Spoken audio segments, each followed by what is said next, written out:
વલભીપુર નગરપાલિકાના સત્તાધીશો સત્તાના નશામાં ચકનાચૂર હોય તેવું લાગે છે। વલભીપુરમાં અધિકારીઓ અને પદાધિકારીઓ એસી ચેમ્બરમાં બેસીને ફાંકા ફોજદારી સિવાય કોઈ કામ નહીં એવું લાગે છે।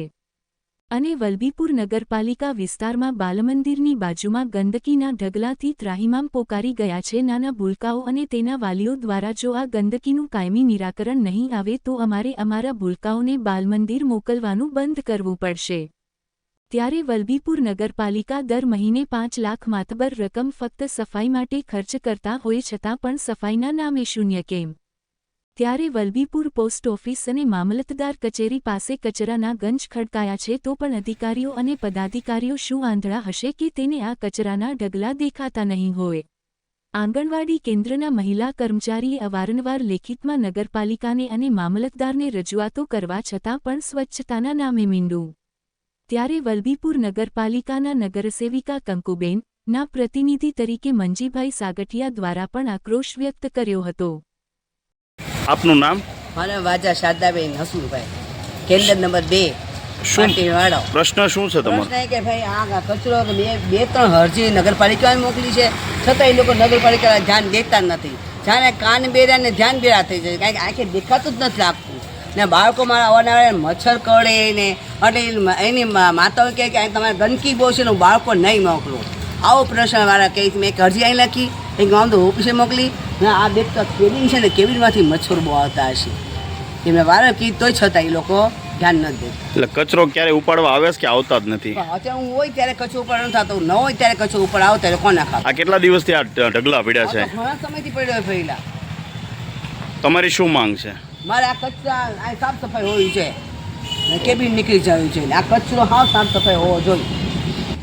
તમારી શું માંગ છે? કે આ કચરો જેમ બને વહેલા સાફ થઈ જવો જોઈએ, નકર એનથી ઊંચી કક્ષાએ પહોંચી છે ને ફરિયાદ કરી કે આ કચરો મારે વહેલા સાફ થઈ જવો જોઈએ।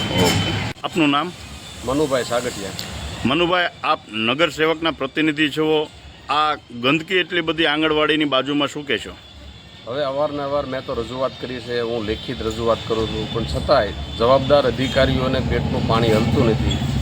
કેમ કે એ લોકોને તો બસ ખાઈ પીને મોજ કરો, ઓફિસે આવે અને 1 કલાક 2 કલાક રહીને વયા જાય છે।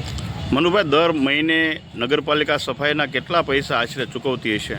મારા અંદાજ પ્રમાણે ગાડીના ડીઝલ સાથે અને સફાઈ કર્મચારી અને સફાઈ માટે 5.5 લાખ રૂપિયા જેવી મોટી રકમ વલભીપુર શહેરીજનોના ટેક્સમાંથી દર મહિને કપાય છે।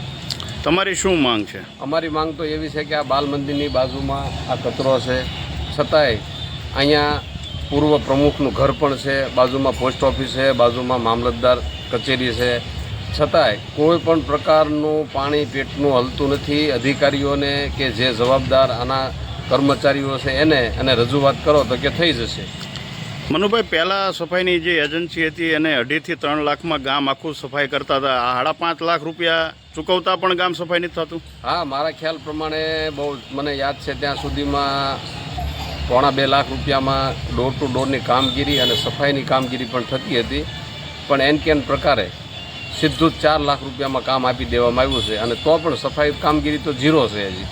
એમ નહીં, નાનો ઢગલો હોય તો બરોબર છે, આવડા ઢગલા પણ સફાઈ કામદારોને દેખાતા નહીં હોય કે કેમ?